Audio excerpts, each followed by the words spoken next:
Good morning friends. तो आज हम लोग क्लास 10th का एनसीईआरटी का अपना नेक्स्ट चैप्टर यानी चैप्टर 3 जिसका नाम है pair of linear equation in two variable को स्टार्ट करते हैं।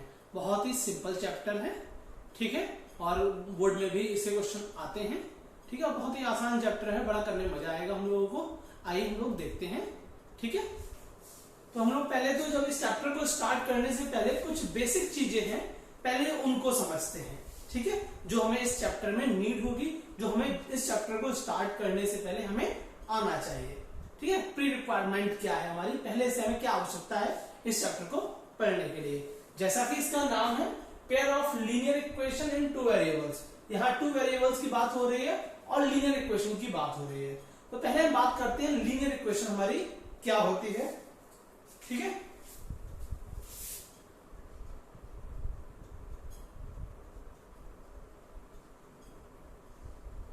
तो बात है लीनियर इक्वेशन हमारी क्या होती है। लीनियर इक्वेशन हमारी वो इक्वेशन होती है जिसकी डिग्री 1 होती है। क्या होती है? जिसकी डिग्री 1 होती है या जिसकी डिग्री 1 होनी चाहिए, उसे कहते हैं लीनियर इक्वेशन। जो प्रीवियस चैप्टर था वहां भी हम लोगों ने पढ़ा था, ग्राफिकल रिप्रेजेंटेशन पढ़ा था, ठीक है, शायद ध्यान भी होगा आपको। अब बात ये आती है कि डिग्री क्या होती है। बात क्या आती है, डिग्री क्या होती है? डिग्री होती है हमारी हाईएस्ट पावर, ठीक है। जितने भी हमारे वेरिएबल हैं उन वेरिएबल में सबसे हाईएस्ट पावर कितनी है, highest power of variable, right.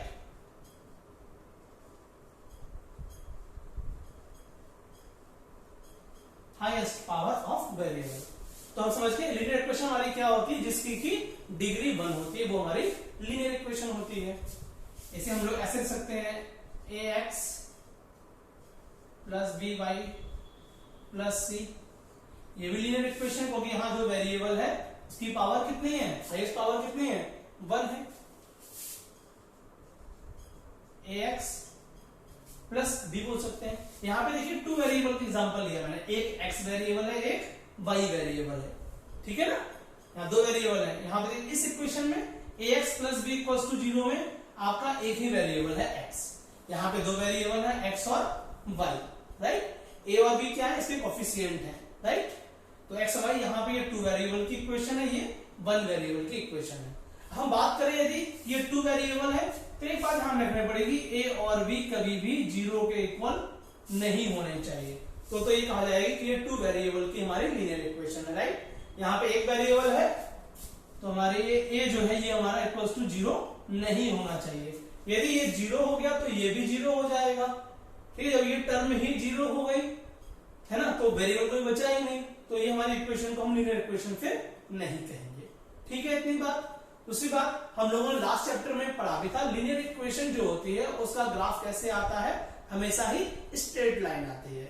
एक इक्वेशन यदि सॉल्व करें हम लीनियर इक्वेशन को तो हमेशा हमारा ग्राफ कैसा आता है, स्ट्रेट लाइन। लेकिन इस चैप्टर में हमें क्या पढ़ना है, पेयर। पेयर मतलब जोड़ा, ठीक है, पेयर मतलब जोड़ा, मतलब मिनिमम हमें 2 इक्वेशन सॉल्व करने के लिए लेनी है, ठीक है।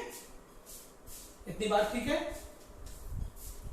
तो आइए हम लोग, अब एक बात और आती है यहाँ पे, स्टैंडर्ड फॉर्म क्या होती है।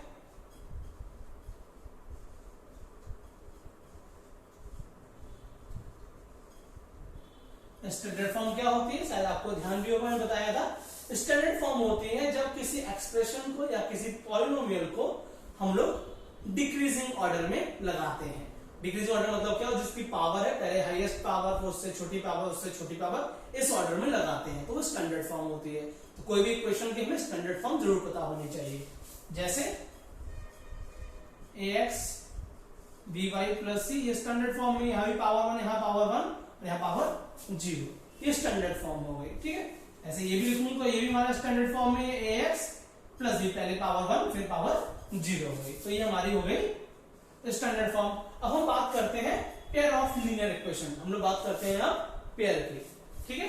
यदि पेयर में ले रहा हूं तो ये हो गया a1x plus b1 y plus c1 equals to 0। वैसे लिखूंगा a2x plus b2y plus c2 equals to 0।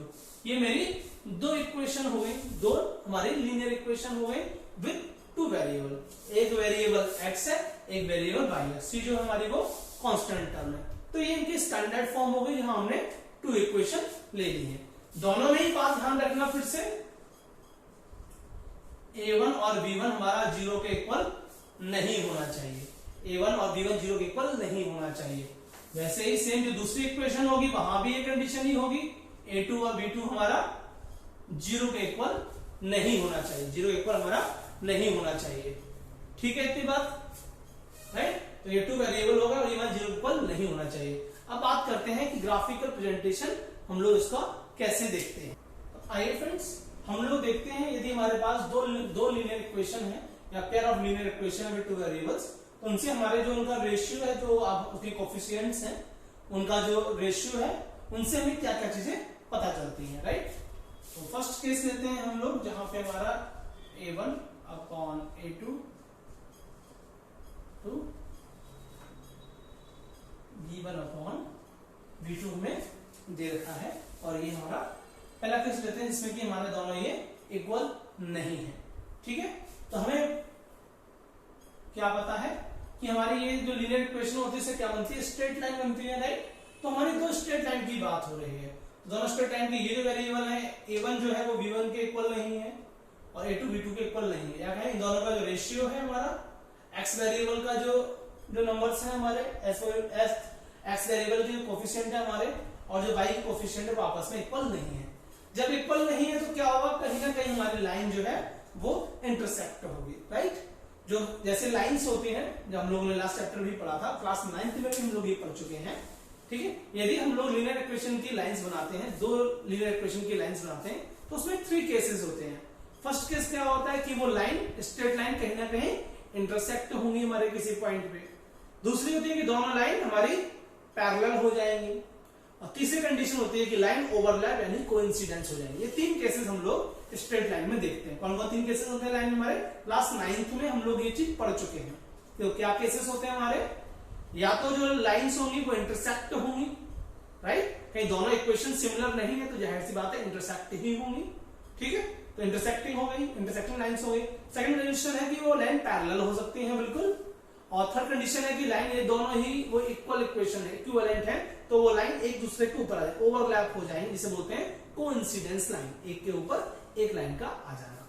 ठीक है, तो यहाँ पे क्या होगा हमारा, ये जब ये हमारे इक्वल नहीं है तो हमारे जो ग्राफिकल रिप्रेजेंटेशन दोनों लाइन कहीं ना कहीं इंटरसेक्ट करेंगी। तो ग्राफिकल रिप्रेजेंटेशन कैसे होगा, इंटरसेक्ट करके।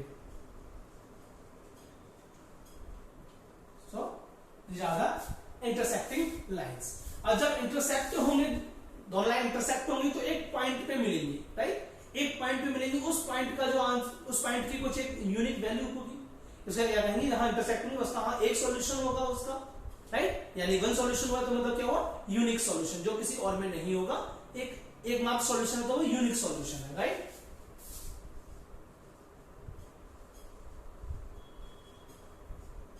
तो यूनिक सॉल्यूशन हो गया। ठीक है, और नेचर ऑफ सिस्टम कैसा होगा, ये कंसिस्टेंट होगा। ठीक है,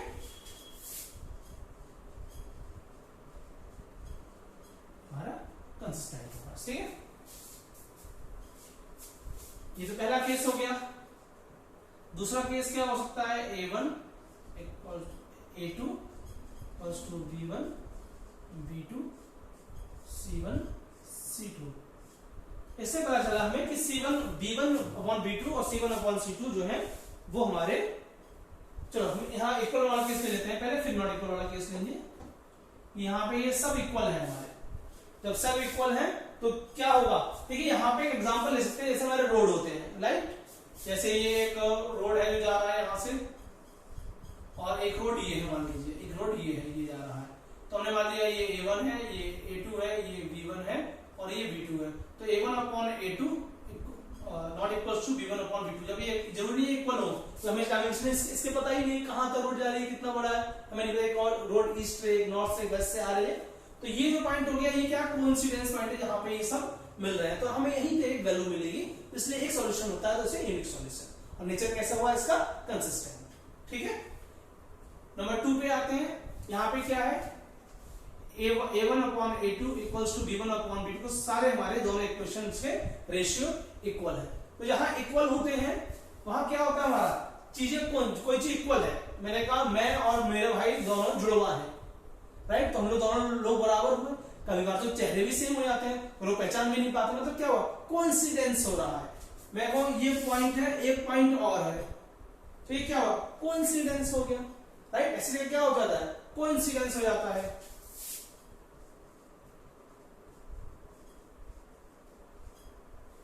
ये कोइंसिडेंस हो गया, एक के ऊपर एक आ गया, ओवरलैप हो गया सब। जैसे कि हम लोग ले सकते हैं, इसमें कोई एग्जांपल ले सकते हैं हम लोग इक्वेटर का, ठीक है, जैसे हमारा जो अर्थ होता है उसमें इक्वेटर होता है, राइट, तो वो सब क्या होता है, कोइंसिडेंस होती है वहां पे, सब चीज जो पॉइंट्स है वहां पे सारे कोइंसिडेंस होते हैं, राइट। एल्जेब्रा इंटरप्रिटेशन की बात करें तो कितने सॉल्यूशन होंगे, जहां चीजें कोइंसिडेंस हो रही है वहां पे इन्फिनिटी टाइम्स वो कोइंसिडेंस हो रहे हैं, पता ही नहीं चला कितनी बार हो रही है, तो हमारा सॉल्यूशन क्या होंगे, इन्फिनिटी सॉल्यूशन होंगे, राइट।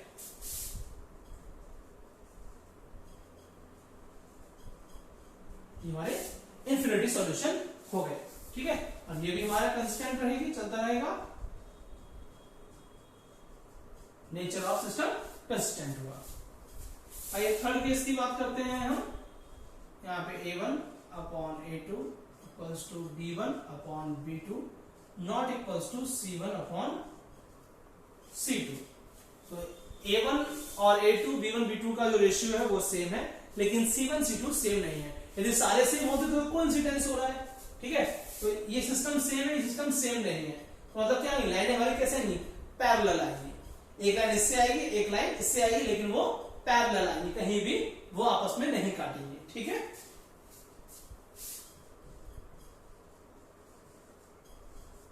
तो ये पैरेलल लाइन हो गई, जैसे कि रेलवे लाइन है, ये पैरेलल होती है, इलेक्ट्रिसिटी के जो वायर जाते हैं वो पैरेलल होते हैं, राइट। जो पैरेलल लाइन होंगी जो वो कहीं पे मिलेंगी ही नहीं, है ना, कहीं इंटरसेक्ट होंगी ही नहीं, तो सॉल्यूशन क्या होगा, कोई सॉल्यूशन निकलेगा उसका। दो लाइनें हैं जो कहीं मिल ही नहीं रही हैं, लाइन जैसे रेलवे लाइन हो गई, आप देखो निगाह मारो तो कोई सॉल्यूशन दिखेगा, देखो अरे तो आगे बढ़ता जा रहा है, बढ़ता जा रहा है, बढ़ता जा रहा है, तो वहां कोई सॉल्यूशन है ही नहीं, कहीं इंटरसेक्ट हो ही नहीं रहा है, तो इसको क्या बोलते हैं, नो सॉल्यूशन। क्या बोलते हैं इसको, नो सॉल्यूशन। नो सॉल्यूशन है, कोई सॉल्यूशन है ही नहीं, तो ये क्या होगा, इनकंसिस्टेंट।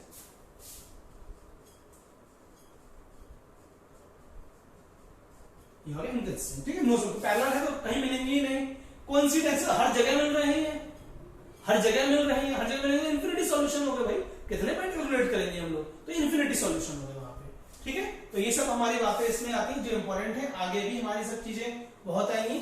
आइए अब एक हम लोग एग्जाम्पल देख लेते हैं, राइट।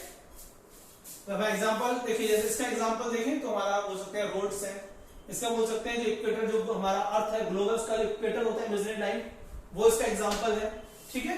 इसका रेलवे लाइन हो गई हमारी, ठीक है, इलेक्ट्रिसिटी ट्रांसमिशन लाइन होती है वो हुई, वो इसका एग्जाम्पल है। इस बात को आप थोड़ा सा ध्यान रखें, ये कभी भी इक्वेशन दे देगा दो आपके लिए, अब पूछेगा टाइप्स ऑफ सॉल्यूशन क्या होगा, इसका बताना पड़ेगा, यूनिक सॉल्यूशन है, यदि एक सॉल्यूशन है तो वो यूनिक सॉल्यूशन है, ठीक है। इससे मेनी सॉल्यूशन, इन्फिनिटी सॉल्यूशन हो गए, इसमें नो सॉल्यूशन, कोई सॉल्यूशन नहीं है। तो काफी चीजें ये हेल्पफुल है जो एग्जाम में आपके आ जाती हैं, एग्जाम में पूछा जाता है, ठीक है।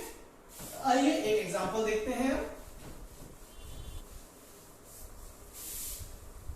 और लीनियर इक्वेशन जो है काफी हेल्पफुल है, काफी इनकी एप्लीकेशन है, हम लोग भी इसको डेली लाइफ में हम लोग भी यूज करते हैं।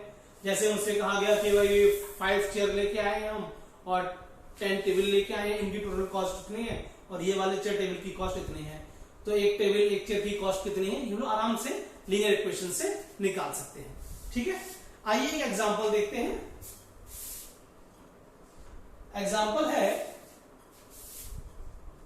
2x plus 3y equals to 5 and 3x plus 2y equals to 10, ठीक है। ये 7y कर लेते हैं, ये क्वेश्चन है, एक एग्जांपल करते हैं। एग्जांपल है 2x plus 3y equals to 5, 3x plus 7y equals to 10। ये हमारा एक एग्जांपल जो हमें करना है। हमने मान लिया ये हमारी इक्वेशन नंबर 1 है, ये इक्वेशन नंबर 2 है, राइट।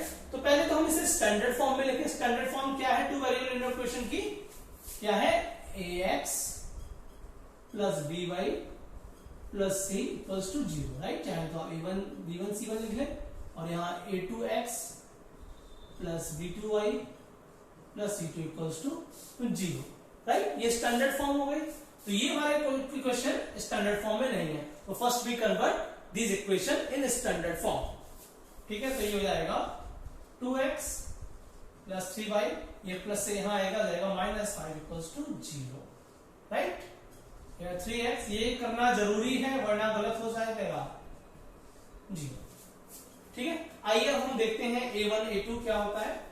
तो लेते हैं a1 अपॉन a2 या 2 upon 3, right. b1 upon b2 क्या आ रहा है, b1 आ रहा है 3, ये आ रहा है 7, c1 अपॉन c2 क्या आ रहा है -5 और -10, यानी कि 1/2 ये आ गया हमारा, राइट। तो हम लोग देखेंगे यहाँ पे ये हमारे आपस में a1 a2 b1 b2 हमारे आपस में इक्वल नहीं, और ये कौन सा केस है, हमारा फर्स्ट केस है। मतलब कि दोनों इक्वेशन ये इक्वल नहीं है हमारी, इनके वेरिएबल में कोफिशिएंट इक्वल नहीं है। तो फिर हमारा क्या हो जाएगा, ये हमारा ये जो लाइन होगी दोनों लाइन हमारी इंटरसेक्ट करेंगी, तो लाइन्स आर इंटरसेक्टिंग,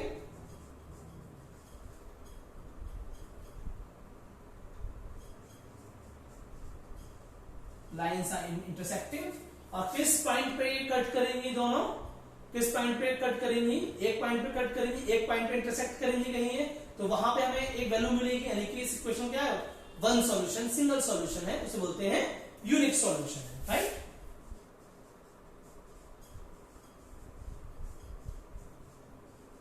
ये हो गया हमारा यूनिक सॉल्यूशन। आई होप आपको कुछ बातें यहां से समझ में आई होंगी। बाकी ग्राफिकल प्रेजेंटेशन पे जो हमारी फर्स्ट एक्सरसाइज है और उसका इंट्रोडक्शन है वो हम लोग नेक्स्ट क्लास में देखते हैं। Thank you.